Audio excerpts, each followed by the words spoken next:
বাজে 2:45 আর আমি হাঁপাচ্ছি রীতিমতো।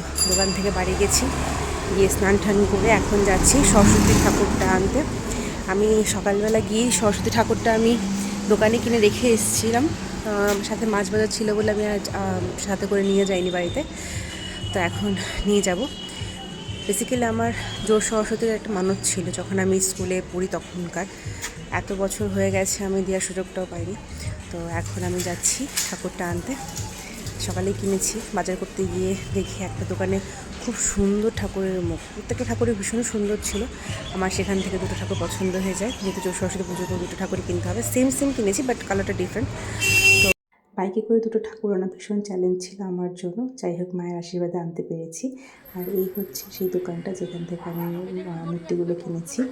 যেহেতু পুজোর আগে মুখ দেখাতে নেই, তাই আমি এখন মায়ের মুখ রিভিল করছি না, কিন্তু খুব তাড়াতাড়ি পুজোর দিন আমি আশা করি যে তোমাদেরকে মায়ের মুখ দেখাতে পারবো।